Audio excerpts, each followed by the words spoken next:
Hi, my name is Josephine and these are my creatures. Welcome to another episode of Rainbow Repaint Series, where you guys vote for a color and I need to create a doll using only that specific color. Last time you chose yellow. It was a really close call between orange and yellow.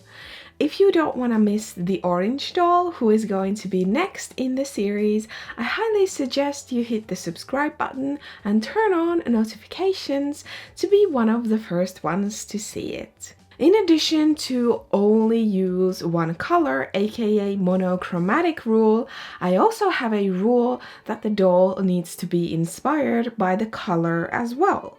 And to me, when I think of the color yellow, I think of happiness, sunshine and dandelions. And dandelion inspired doll just sounded really cute to me, so that is what I decided to go for. There are a few dolls in the Monster High line that are yellow, so that was my first problem, finding a base doll. Heath Burns is yellow, as well as Luna Matthews. Also, you could consider Gilda Goldstag and Dana Treasurer Jones. They are more golden, but they could work. So that is what I did, because I was able to find a used Dana doll. And she was way more expensive than any of my other dolls. But she was my only option, so I decided to grab her and make it work.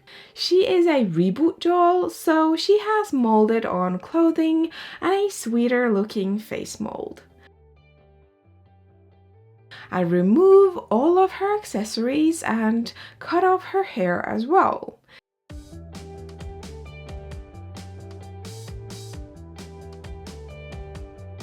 I take off her head to get my hands on her stubble. That comes out through the neck hole with the help of needle nose pliers.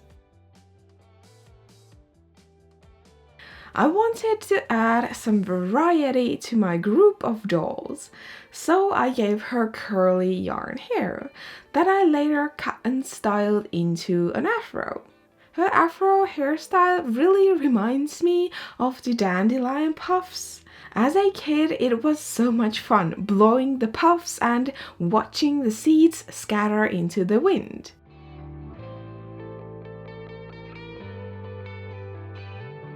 After I was done rerouting, I poured some glue into the neck hole to lock everything in place. Before I put her head back on the body, I removed her molded on top. I really do have to say I don't like the molded on clothes or the fact that she has black hands. After putting her head back on, I gave her hair a little trim.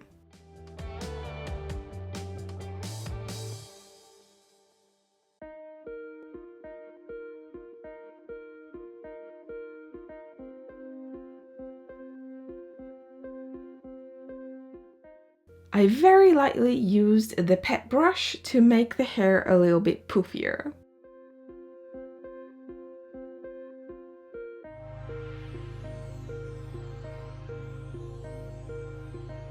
I filled in the gap left from her belt with hot glue. I primed the areas for painting with white gesso.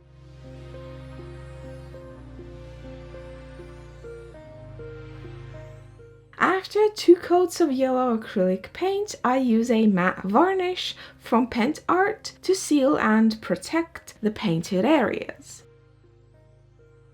I start the face-up process by applying the first coat of Ms.SuperClear sealant. Always do this outside while wearing a respirator mask. You do not want this stuff in your lungs.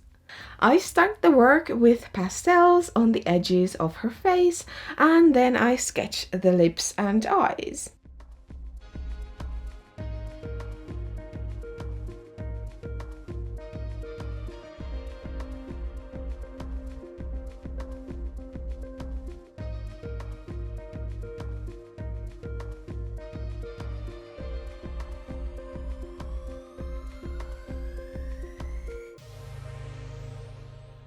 Yellow is such a light color that I moved on to the second coat very quickly. I keep adding more color to her face and refining the details. And I do have to admit, working on her face was very difficult. Even though I had quite a few yellow pencils, they were all very close to each other in tone. None of them were quite dark enough to provide me with some real contrast. This face-up made me so glad that I decided to allow myself to have white and black pencils when I needed them, and they totally saved this face-up. I also had to use some browns to make the face look like decent. I gave her an open mouth smile so that the group would have even more variety to it. I think front teeth with a gap in them are so cute, so that is what I did.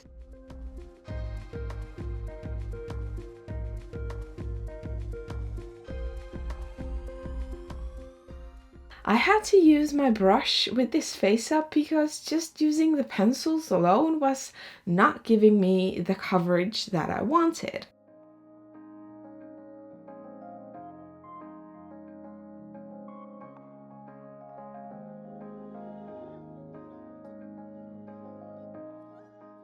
Cake break is back! This time with coffee. I don't know who I'm turning into because I can't stand coffee, but for some reason I had a very brief phase when I was liking it.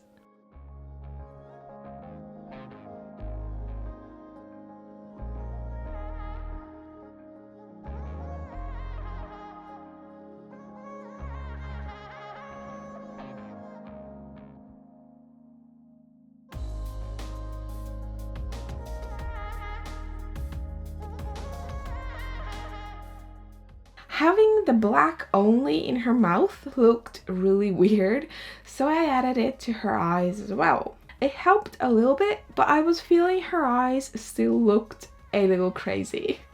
Right about now, she started to look really sleepy, or that she had smoked something, if you catch what I mean. This face-up was such a struggle, let me tell you.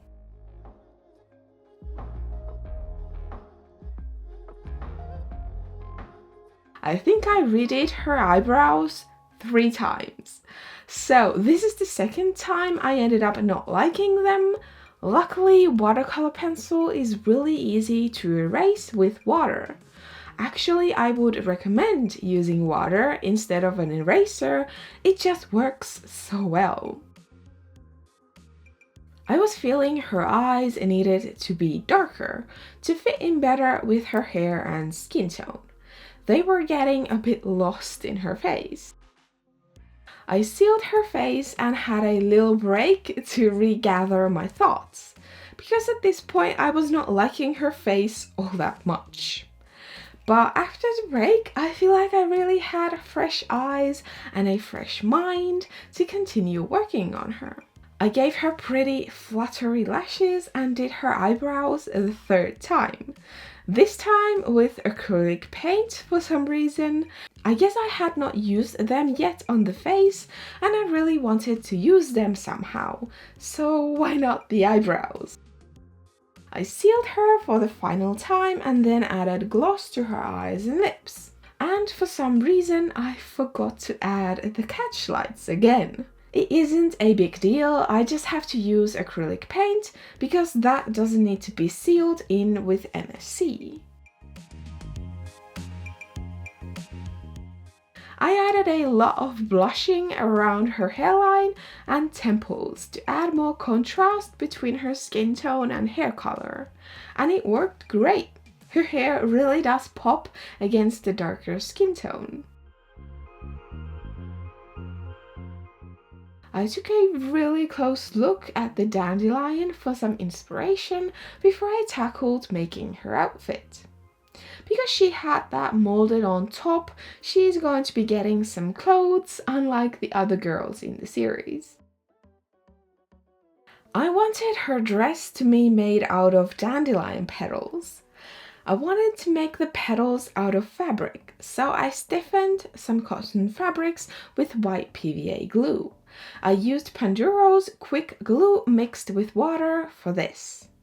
I let the pieces dry before peeling them off from the plastic. I cut the fabric into strips. This is where the glue treatment comes in handy because the fabric doesn't fray anymore. I then cut the strips into petal shapes. I prepared different sizes because I want them to gradually get smaller the higher I get. I start from the bottom and work my way up, arranging the petals and gluing them down how I think looks good.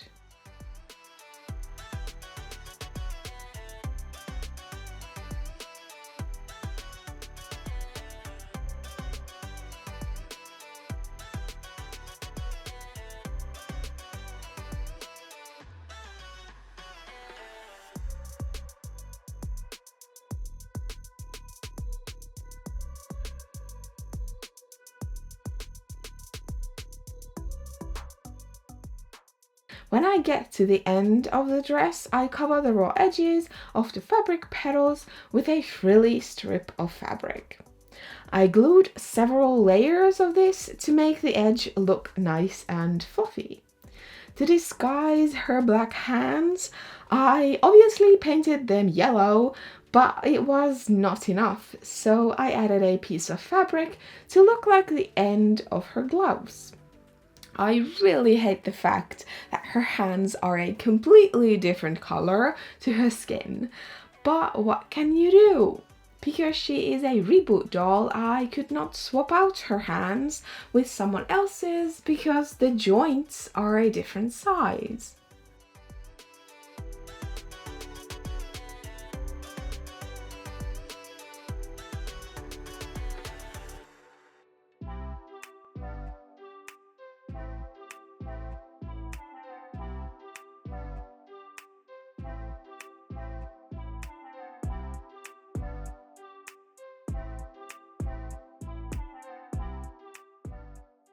I was really disliking her at one point, but now that she is all finished, she looks so cute and I really like her. Her hair was so much fun to do, and very easy actually for such a dramatic hairstyle. Now that I'm looking at her on my screen, she totally reminds me of RuPaul.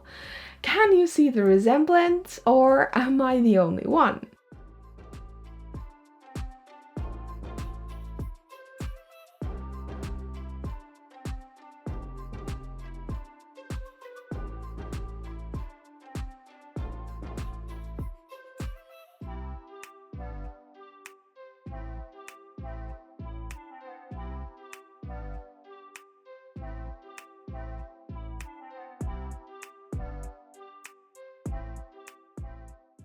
Here is all the girls so far in the series.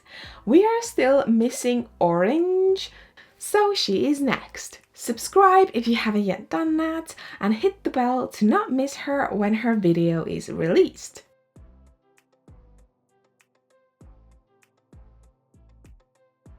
Thank you guys so much for watching. I would love for you to leave a like and comment down below what do you think about my dandelion girl. Until next time, bye!